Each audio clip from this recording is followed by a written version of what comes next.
Okay guys, in this tutorial what we're going to do is we're going to go ahead and add on to what we did last time, and we're going to use some states.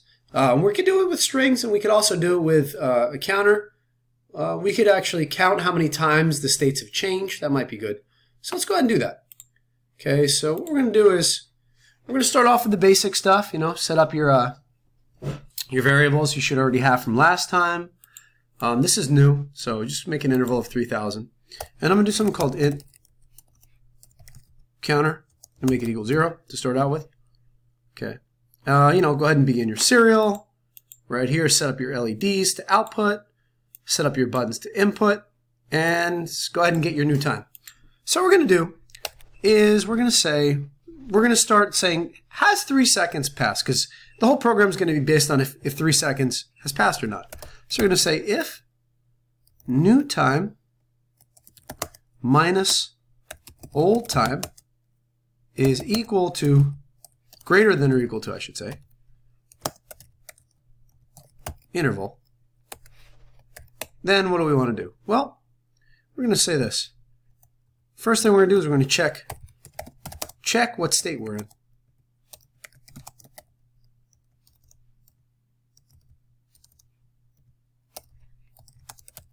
Okay, that's the right English there.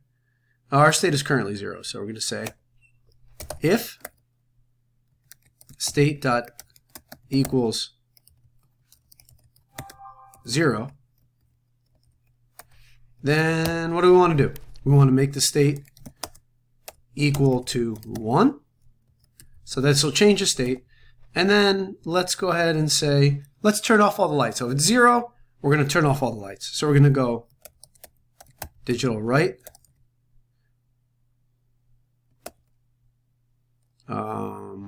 red LED pin low,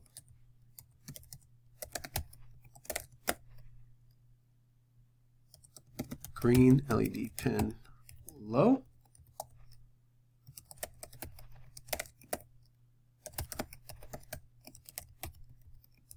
low. Okay, and that will take care of that. So now that we have this, this will basically, if it's 0, it'll turn off all the lights. So I'm going to copy and paste this because I'm lazy, right? And now we say,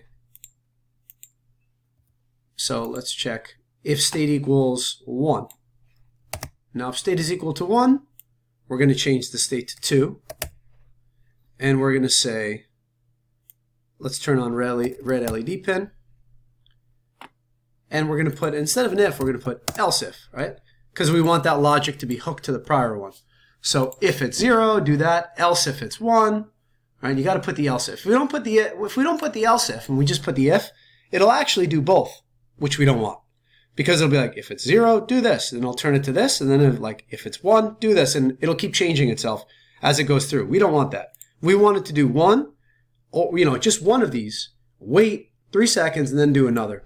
So that's why we need the else if. Without the else if, it'll go through and do them all. So we definitely don't want to do that.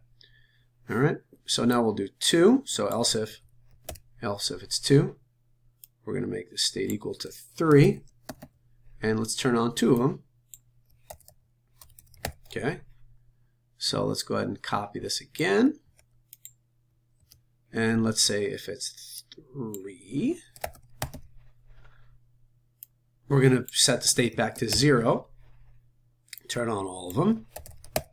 So now if you run this code, should work. And again, these else ifs are super important. If you just put if and then if and then if, it'll do all of them at one time. And what will happen is all the lights will turn on. So if we were to upload this, so let's see if I don't have any dumb errors, and you'll run it, and you'll notice I count to 3, 1, 2, and 3, slowly, they'll all work. Okay, let's just go. I forgot to upload it. So again, if we're counting slowly, 1, 2, 3. So that's good. Okay, so there's one thing I forgot to do. The one thing I forgot to do, I always forget to do this for some reason, is reset our old time. So the way we do this is we do this. Old time equals new time. If we don't do this, it'll always be bigger than our interval because we never reset it. That's really important. This is the reset. You have to do a reset. So I'm going to be like, did you reset your variable? And if you say no, we're going to like, oh, that's why we didn't reset our variable. Right? And this is really what's going to make our program work. So it's actually good that we saw it not working for a minute, so we see what that reset does. Right? Without that reset, we know it won't work. Okay. Now the next thing we might want to do is we might want to like figure out, well, how many times has this changed? Just for the heck of it, right? So we have this variable up here called counter. So what we're going to do here is we're going to put in a counter. So every time it changes, it's going to be, you can do it in here, you can do it out here. So we could say, let's do it right here. I'm going to do something real quick. I'm going to take this, cut it, and I'm going to paste it right next to it. I'm going to take it and cut it, paste it right next. Okay, so we're going to do this. Counter equals counter plus 1. So this adds 1 to our counter. And maybe what we want to do is after it goes through 5 times, we want to turn the lights off. So we could do this. So after our else ifs, right, we could do something like, let's see, that is closing off this, right? We could say this. Let's do it right here. If counter is equal to 5, state equals turn off. Now the reason why this is going to work, the reason why this will work is we don't have a state called turn off here, right? We don't have one.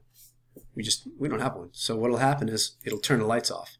And I'm going to copy and paste this code up here because this turns everything off, right?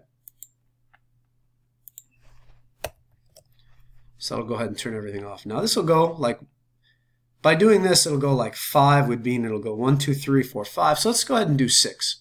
That'll make more sense. And let's go ahead and decrease our interval so we don't have to wait so long. Let's do it 1,000. Again, so what this will do, what this will do is this counts right up here, right here. This counts how many times it's gone. Now, if you wanted to count the individual changes, you could do them in here, like how many times has it changed back to 1. But this works too. So every time it goes to this, we go 0, 1, 2, 3. That's 4. That's 4. So 8 would be twice, right? So 8 would actually be twice because it goes. Let's look at the states. 0. That's one state. 1, 2, 3. That's 4 different changes. That's 4 increments. So 8 increments means it'll be 2 go-arounds plus 1 extra, but that's fine. So let's go ahead and update the code. And let's take a look. It'll be a lot faster this time, right? So this is just going every second here. And we can watch it go. And then it just turns off. So I'm going to make the counter 9. So it'll go a full 3 here. Okay, so we get 3 lights and 3 lights, and now you'll notice it will turn off. So this is how we'll turn off the state. This is how we could use a counter to turn off the state. The last thing you might want to do is let's print out the counter. We could actually print out the counter here. So we could say every time this happens, every 3 seconds, let's do this. Serial dot println, actually print counter equals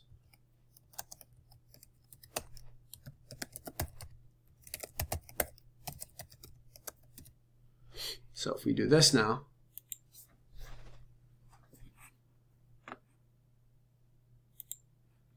and we could watch the serial, we could tell how the counter's going up, right? And there you go. Now it'll turn off. So it's still happening. You might say, whoa, Mr. S, it's still happening, but why isn't it doing any of the states? So we could actually check that out too. Let's do it.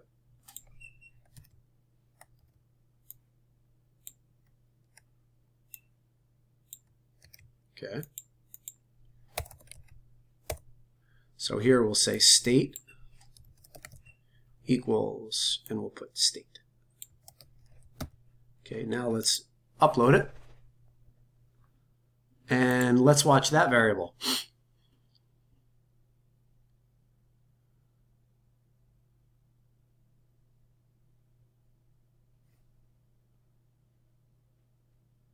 So once we go turn off, it's not changing anymore because we don't have a turn off state here. So it'll just stay at turn off, which is kind of neat. So what I went over today in this lesson is I went over how to use the millis. Again, you already knew this from last time. How to use an interval variable. How to actually trace the variables here, which is neat. You kind of already knew that. This is super important. We learned how important this is. If we don't do this, what will happen is our timer will never get reset. Therefore, once it hits greater than a second or 3 seconds, it'll always be greater than 3 seconds. This will always be true because we didn't reset the interval. We didn't reset the old time back to the current time, so we don't let 3 seconds go by. That's really important. We went over here how to use states. So if state is equal to 0, change the state. We did this already, but we're doing it with time. Pretty neat. We're not using a delay, which is really cool. So this whole purpose of this is to sort of do something like this without using a delay. So I hope you found this useful and helpful. And now, again, we'll do some exercises to deal with this stuff, to deal with time passing and things of that nature.